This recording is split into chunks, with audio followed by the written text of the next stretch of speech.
Emory University in Atlanta, and we spent a fair amount of time with him in Atlanta, and then he would come and visit us in New Orleans. The dream of returning to India, maybe in retirement, has not gone away.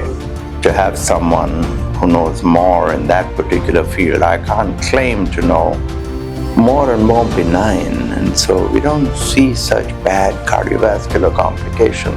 For getting something for nothing, why bother working? Good afternoon, sir, and dear audience, and welcome to the 14th episode of Dalimss podcast. I'm Yashasvi Rai. And I'm Ishika Shrivastava, and we are the student of 11th Humanities. And today we have with us a renowned cardiologist, Dr. Siddharth Bhansali, and through this podcast, we'll come to know about his thoughts and experiences. Dr. Siddharth Bhansali is a renowned cardiologist specialist in New Orleans, in Louisiana, and so has over 49 years of experience in the medical field. Currently, he has an extensive experience in the interventional cardiac procedures. So, sir, my first question to you will be, what inspired you to specialize in cardiology, and what aspects of this field do you find more compelling than other fields? I was the son of a cardiologist. And growing up, my hero was my father. And I remember as a 2-year-old and a 3-year-old walking behind him sometimes on office visits and through rounds at the hospital. And I would tag along on home visits. In those days, there was such a thing as house calls, and sometimes he would take me along on house calls when I was very young. And those were memorable times, and I knew from a very young age that I wanted to be like my dad. So for me, the decision was very easy. And as the years went by, when the time came in medical school, somehow I was attracted to the field of internal medicine and cardiology. So I knew all along that that's what I wanted to do. So unlike so many of my colleagues, I didn't have much of a challenge sitting in deciding where I wanted to wind up. That decision was made for me early on in life.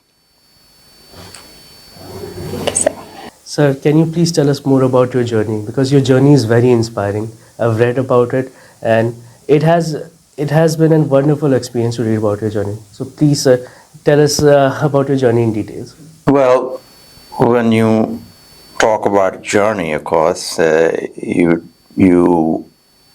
talk about the professional part of the journey or the social or anything, sir. Part of the journey. Whatever is closer to your heart. So I always thought that I would follow in my father's career footsteps. And so I always thought I'd be practicing medicine in Bombay, which is where my father worked all his working career. And my father always thought that postgraduate training is best achieved in England or in America, as he did.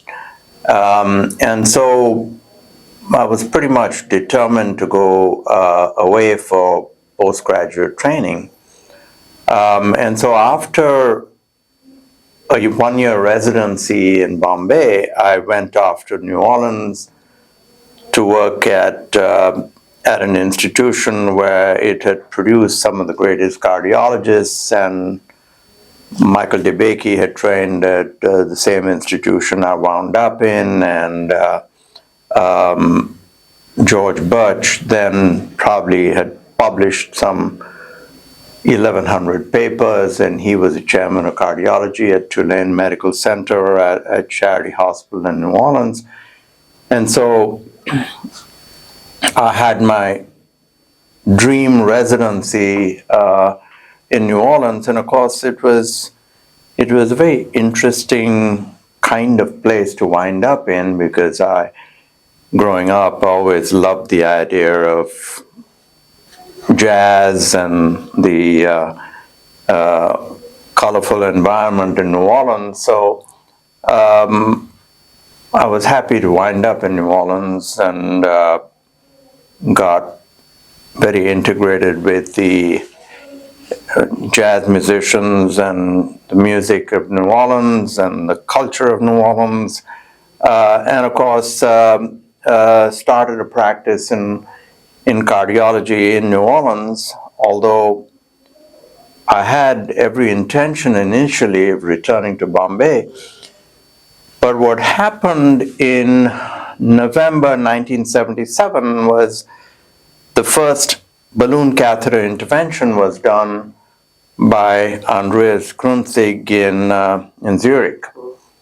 And when that happened, my world changed, because I thought, let me try and explore this new treatment modality a little bit. And so we trained with Andreas Krunzig, and he first was teaching in Zurich for a brief period of time, and then moved to Emory University in Atlanta, and we spent a fair amount of time with him in Atlanta, and then he would come and visit us in New Orleans.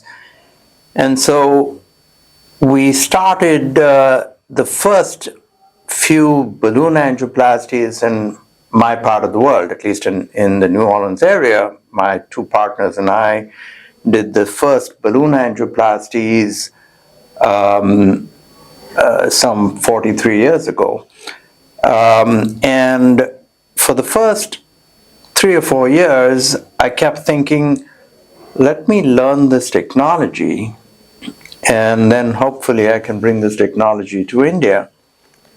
And as the years went by, this technology evolved, and every 3 months, the procedures that we were doing were becoming archaic.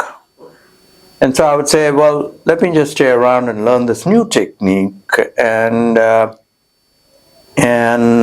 it kept evolving, and even today, the technology of 6 months ago is today considered primitive.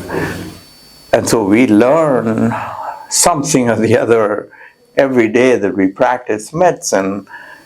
And so I then, kept procrastinating, and the decision of returning to India became less and less of a reality. And so I think after the first 10 years or so of balloon angioplasty, I got rid of the hospital that my father had left to me. I got rid of the consulting rooms that I had in Bombay, and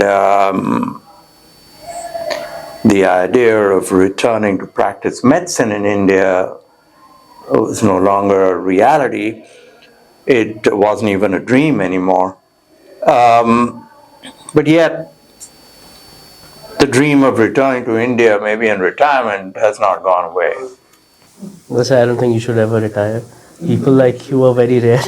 Well, retirement to me is quite an ugly word. I think one day I will slow down, but as long as I think I'm doing a good job, and I think I'm doing what I'm doing today to a high level of competence, I don't see any reason to quit practicing medicine anytime soon. But if I feel I'm not doing it better than the next fellow, that's when I think I'll start handing it over to the next fellow. And we hope that day will never come. It inevitably will come in all of us, but I suspect it's not going to come anytime soon. That's a straight up. Sir, I'm sorry if I'm going a little off topic, but as someone who lives in US, what do you think about Joe Biden's presidency? Oh my goodness, I wish you hadn't asked me that question. I don't think very much of Joe Biden's presidency. I don't have anything against Joe Biden as a human being, but yet I tend to be a little more conservative. And when I see that so many of the workforce in America just chooses not to work because of the tremendous handouts that the country has to offer, thanks to President Biden and his likes. I'm troubled with that because I see all around us now in America that no one can seem to find people that want to come and work for them. Not just in the medical profession, not just in physicians and nurses and laboratory technicians, and you go down the list of people, it's hard to get a workforce together. My son has a hard time finding folks to work in his work environments. All my friends seem to find difficulty in getting employees in their works of business. And so, and I think that the only explanation is that, if you are getting something for nothing, why bother working? Exactly. And so I think that this hopefully the next presidency is less about handing out and more about taking care of your own financial interests and not having to lean on the federal government to provide the food on your table. On the other hand, sir, we have Donald Trump, and you can see, like I can see from India, that people are trying to go against him. They are, in my opinion, people are trying to put false charges on him, and they are trying to lock him up, as they say. What do you think about that? What do you think about Trump? First of all, I think that what's happening with all the lawsuits and things is just absurd. I mean, if Donald Trump was tomorrow accidentally to keep his zipper down and walk down the street, my suspicion is that he'll be put to jail for it. I mean, it's ridiculous that what's happening is asinine. And the news media seems to lean so far left that they make him out to be an absolute criminal. Now, he may not be as likable as the next person, but on the other hand, he certainly does not deserve to have all the criminal charges and things that are just distracting America and making this a bit of a farce of an election. I mean, there are already 2 states that have taken his name off the ballot, and that's going to be decided by the Supreme Court. I mean, this kind of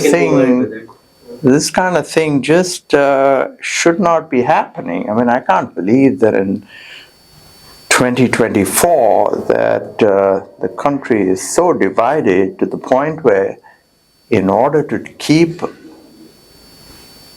one ex-president from becoming the next president, you try to file all these charges against him to keep him out of the race. I mean, there's something very wrong with that. I mean, can see it from his and yet the news media is all over how wrong he is, and everything he seems to do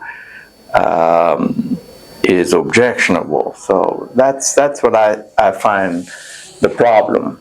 Not that I'm a big fan of his, but if the choice was Trump versus Biden, I don't think that there is a question that my vote would go to Trump. So I think there should be a fair election, whatever it is. Well, we'll wait and see. We should get to know sooner rather than later. So, sir, one last political question for you. What do you think about Vivek Ramaswamy? Well, first of all, I've seen him debate a few times, and he's certainly a clever young man. But he uses the kind of Trump logic that if you shock people when you say something just scandalous, that folks will remember you. And I don't think that his candidacy is going to last too long, because I think he's short on the funds and things. And in these days you need to have large, deep pockets to be able to run an election like this. So I don't know what's going to happen. I suspect that he will withdraw, and I wonder if he isn't lining himself up for a potential vice presidency under Donald Trump or something, And if that's what it is, I'd say good for him. I think that's what I think. In my opinion, I think Donald Trump is going to select him for vice president instead of Nikki Haley. What political pundits were predicting before. Two Indians. I'm happy either way. Yes, sir. So, sir, we'll go back to our script. So, like we know, laughter is a good medicine. And also you told us that your interest towards jazz music. So what are the other ways people can adapt in their life, like through laughter, to music, to reduce down the stress or to prevent from any heart diseases? My dad, who I mentioned to you earlier, was a cardiologist, and he, I thought, took pretty good care of himself. But at a young age, he had his first heart attack, and at the age of 57, he died of a fatal heart attack. And so, in answer to your question, what do I do to try to reduce the odds that I follow in his footpath in terms of health? The first and the most important thing is to choose your parents well, which on one hand, my dad, who died so early at 57, my mom was 104 and a half when she passed, and so I was lucky from that angle. The second is that I tend to work out. My weekends are spent riding my horses in the mornings and sculling in the afternoon, and so I do tend to work out a fair amount. I have mild diabetes, but yet I try to keep that under optimal control. So I work out, watch my diet. I have never had cholesterol problems and things. However, I'm a firm believer in taking statins to lower the risk of heart attack and stroke. So for 35 years, I have taken a statin. And so although I'm a good 15 plus years older than my dad was when he died, I'm still in pretty good health. And so I think keeping my weight under control, exercising, controlling diabetes, controlling blood pressure, I think those, and taking a statin, those are the ways that I keep myself from following in my father's footsteps health-wise. Happy to hear that, sir. My question is, in 49 years of your career, have you ever come across a very uncanny case where you felt clueless about what to do? And if you have, how did you tackle this? That's an interesting question. In 49 years of practice, every single day brings on a new experience. And every single day that I see a patient, it brings a different and a special type of challenge. And there are challenges every single day. But yet, in today's time, if there is a challenge that I feel that I'm incapable of handling myself, I'm surrounded by very clever people, and I'm not arrogant enough to not take help. So there may have been a time in the remote past that you confronted situations and you were helpless because you didn't have the necessary support. I'm surrounded by clever people that if there's something I don't know enough about, or if I meet a special type of obstacle, then I don't hesitate to have someone who knows more in that particular field. I can't claim to know everything in the field of medicine. In fact, quite the opposite. There are areas in cardiology itself that I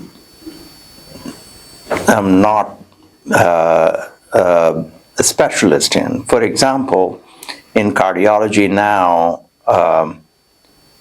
we have these newer procedures of structural heart, and I don't perform structural heart procedures like the TAVR procedure for aortic stenosis, where through a transcatheter technique, you replace the aortic valve percutaneously, and the patient spends just one night in the hospital and goes home the next day. Also percutaneous mitral clips and things that in the past required major surgical procedures, but now they're done percutaneously with a one-day hospital stay. So for structural heart, I have a colleague that I lean on for structural heart cases, and for complex electrophysiology cases, I have somebody I consider a world-famous electrophysiologist that works out of my office, and I lean on him for electrophysiology cases that I can't handle effectively. And so there are many sub-branches in cardiology itself, and of course, when you've been practicing medicine for as long as I have, your cardiology patients that you've been following for so long, they develop internal medicine problems, and your patients kind of lean on you to kind of sort out every medical problem in their lives. And so I often have to resort to advice from colleagues. So yes, the easy answer to your question is that when I'm stumped, I get help. So a few years back, we saw a very big pandemic has affected the world, which is COVID-19. So how has it affected your approach to cardiovascular care, and what lessons have you learned from it? So COVID-19, and you may have heard that with COVID and with the vaccine, there have been many cardiac issues that we were not aware of in the past. With COVID, there have been the cases of COVID myocarditis and arrhythmias, and with the vaccine as well, myocarditis and arrhythmias. But yet, in the last 4 years, we have heard of a lot more pathology as a result of COVID than we actually see in our daily practice of medicine.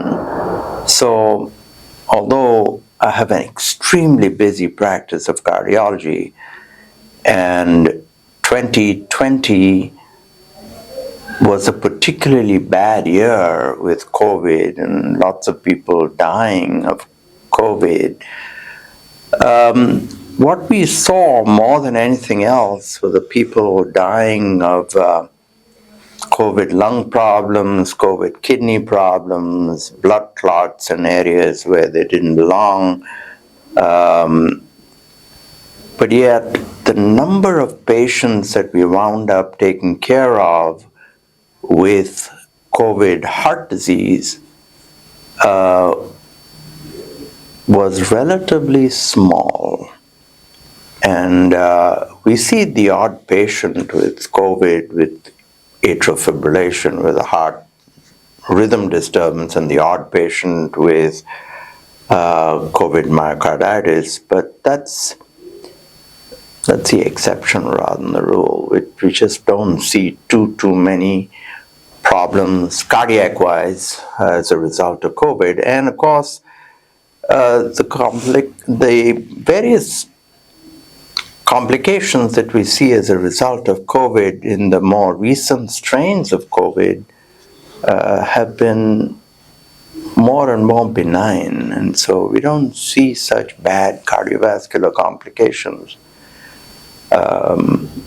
So thankfully, it's not as much of a problem as you hear about, and it's certainly not anywhere near as bad a problem as it used to be in 2020.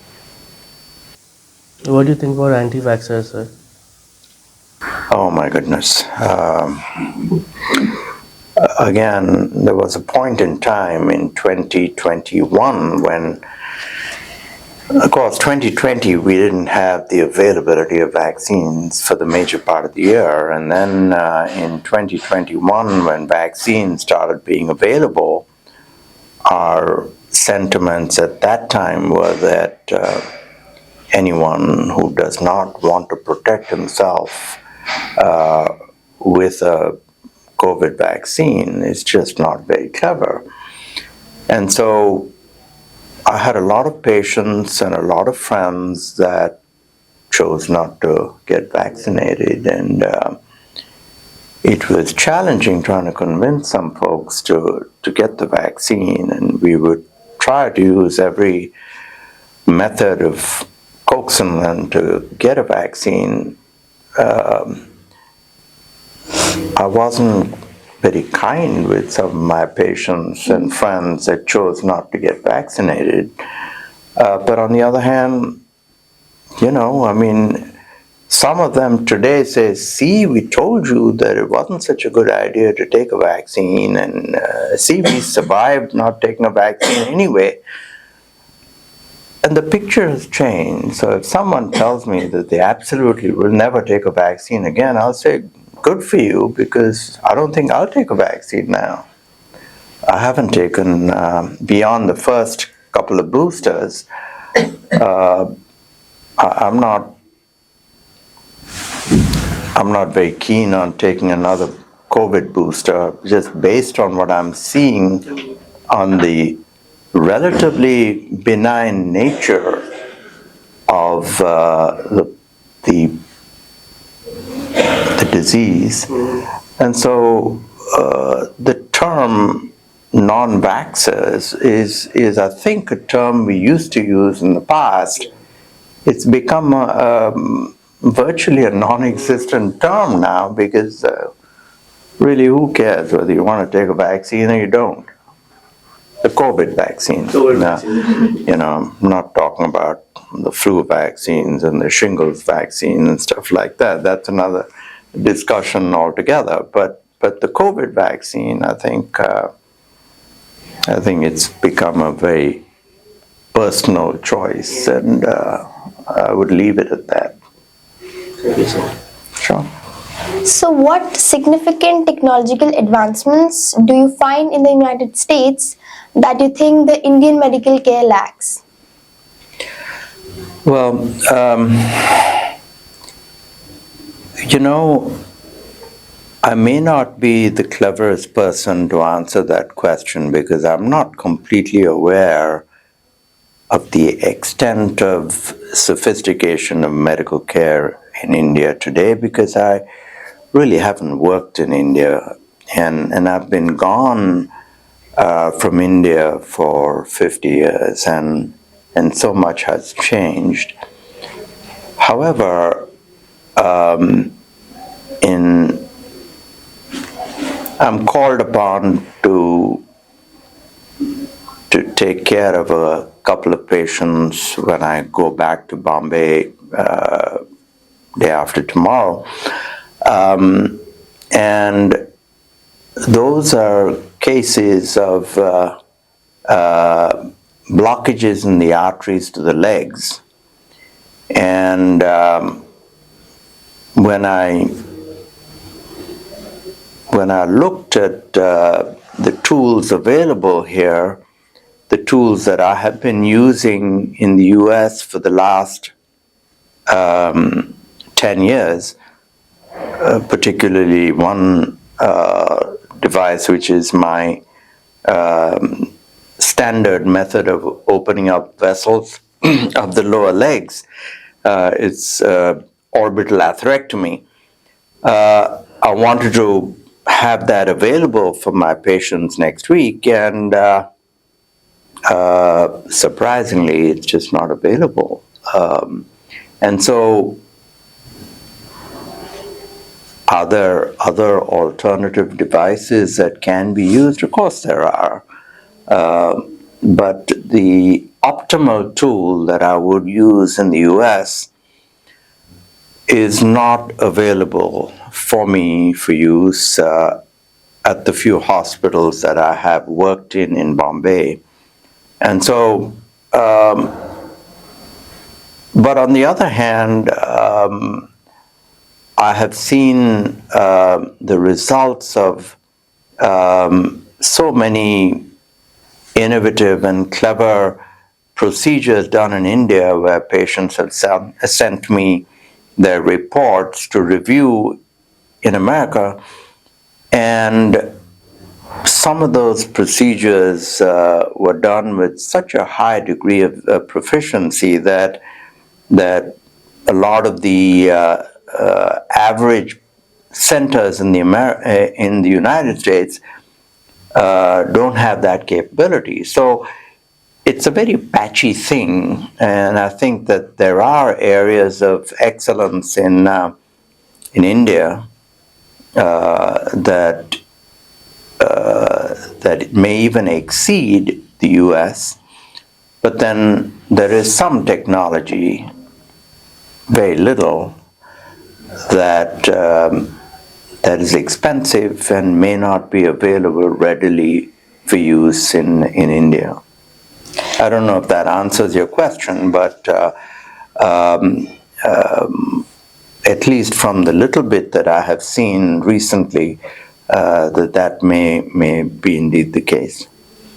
And are there any things that you think the world should adopt from Indian medical care, since the Indian medical care largely emphasizes on Ayurveda? Okay. Again, I don't, unfortunately, know as much about Ayurveda as I would like to. My father was trained in England. His father, on the other hand, practiced, he had a store where he sold herbal medicines, and so he did practice some Ayurvedic medicine. And my father, after having been trained in England, when confronted with situations where allopathic medicine did not have a clever enough answer, he would lean on what he had learned from his dad, and he resorted to some degree of Ayurvedic medicine effectively. Unfortunately, I have not been exposed to enough of that to be able to practice any of that, and so I just have not seen how Ayurvedic medicine really works, but I have all the respect, and anecdotally, I have seen some amazing results with Ayurvedic medicine in some conditions that allopathic medicine didn't have a clever answer for. So it just is something that needs to be explored more, and I'm hoping that with time that we will be able to adapt whatever we can learn from Ayurvedic medicine into a practice of medicine that is strictly, allopathic. Okay. Okay, sir. I feel like nowadays students and the generation, this youth, they are under a lot of stress for their career and also how to survive in this cutthroat competition world. So, what stress relievers do you have? Stress reliever advices or mantras, should I say, that you have that you would like to share to the youth? Well, so I'm being asked this question by someone who's just about to be plunging into the real world of cutthroat competition when it comes to getting into the college of your choice and then seeking a professional career of your choice.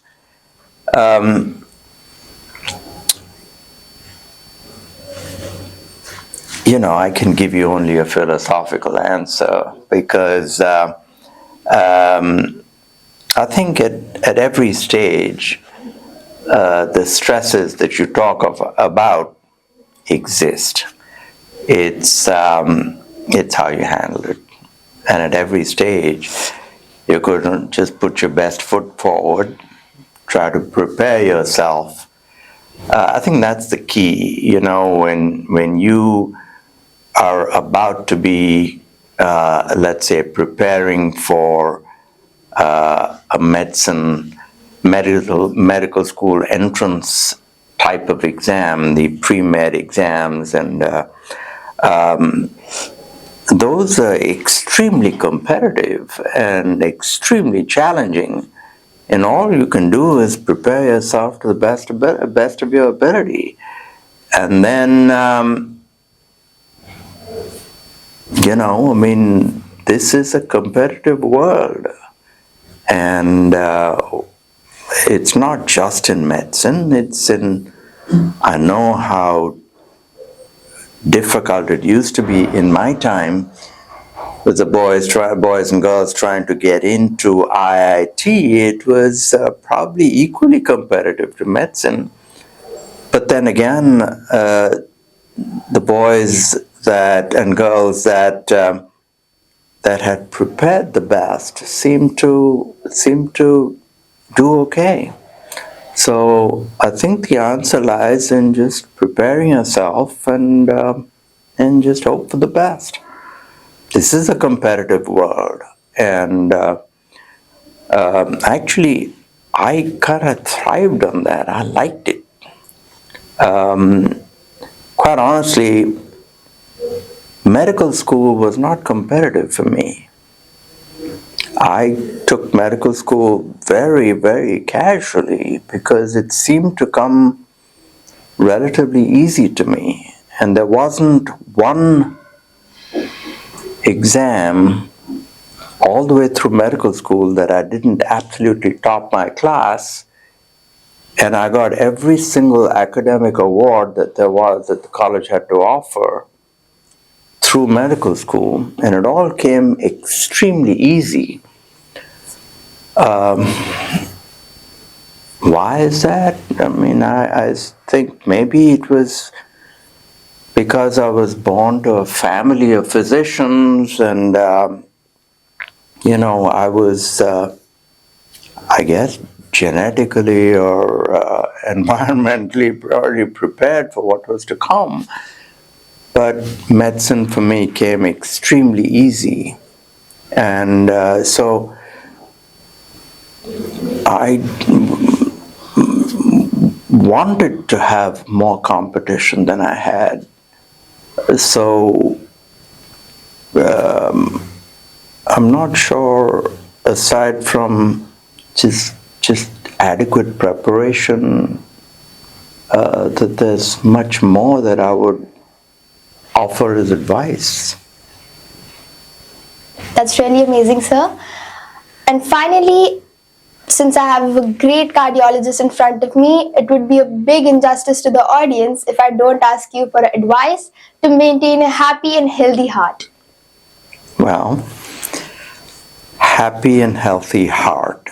So, happy heart, of course, is to, when you grow up and when your time comes to find your ideal mate and settle down in life, and that from a personal standpoint will give you the joy that you deserve, and then to seek a career path that suits your particular emotional needs, and I think if you are happy at home with your partner, and you have a career that you enjoy and you train yourself to be good at, and you take good care of your health and stay healthy, that's, I think, the formula that I would offer.